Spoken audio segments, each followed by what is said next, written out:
पूरा लॉकडाउन हम सबने मूवीज और वेब सीरीज देख के बिताया है, लेकिन क्या आपने नेटफ्लिक्स पर रिलीज हुई latest Korean web series squid game देखी है? ये किम जोंग उन वाले नॉर्थ कोरिया की वेब सीरीज नहीं है, ये साउथ कोरिया की वेब सीरीज है और साउथ कोरिया में मूवीज देखना अलाउड है। स्क्विड गेम एक थ्रिलर ड्रामा सीरीज है जो नेटफ्लिक्स पर अभी टॉप पे चल रही है। इस सीरीज से हमें बहुत सारी बातें सीखने को मिलती है। अगर आपने ये सीरीज अब तक नहीं देखी है तो मैं आपसे रिक्वेस्ट करूंगा कि आप पहले ये सीरीज देख ले, क्योंकि इस वीडियो में बहुत सारे स्पॉयलर्स भी हो सकते हैं। अगर आपको ये सीरीज चाहिए तो आप कमेंट्स में बताइए, मैं आपको लिंक प्रोवाइड कर दूंगा।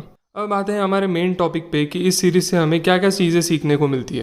सबसे पहली बात जो हमें सीखने को मिलती है वो है कि लालच बुरी बला है। इस सीरीज में काफ़ी सारे प्लेयर्स होते हैं जो कि पैसे जीतने के लिए कुछ गेम्स खेलते हैं। गेम्स बिल्कुल बच्चों वाले होते हैं, लेकिन ट्विस्ट तब आता है जब जो लोग हार जाते हैं उनको जान से मार दिया जाता है। पैसों का लालच और मजबूरी इंसान से कुछ भी करवा सकती है। इस गेम में और असली जिंदगी में ज्यादा फर्क नहीं है। पैसा और मजबूरी इंसान से चोरी, खून, किडनैपिंग और बहुत कुछ करवाती है। अगर सबकी बेसिक जरूरतें पूरी हो जाए, जैसे रोटी, कपड़ा और मकान, तो कोई अपनी जान दांव पर क्यों लगाएगा? इसलिए मैं आपसे कहता रहता हूँ कि पैसा कमाना क्यों इंपॉर्टेंट है। दूसरी बड़ी सीख हमको ये मिलती है कि कभी भी किसी पे भी आंख बंद करके भरोसा मत करना। याद रखना कि धोखा कभी भी दूर के लोगों से नहीं मिलता, धोखा हमेशा अपनों से मिलता है। जब भी कोई दोस्त बनाते हो तो ध्यान रखो कि कहीं वो आपके साथ किसी फायदे के लिए तो नहीं है, और अगर फायदे के लिए है भी तो कहीं वो तुमको कोई नुकसान तो नहीं पहुंचाना चाहता। लाइफ में हमको सारे रिश्ते पहले से मिलते हैं, जैसे कि माँ बाप, भाई बहन, ये सब, लेकिन दोस्त हमको खुद चुनना पड़ता है। तीसरी सीख हमको ये मिलती है कि कभी भी हार मत मानो। अगर आप हार मान लोगे तो आप जिंदगी में पीछे रह जाओगे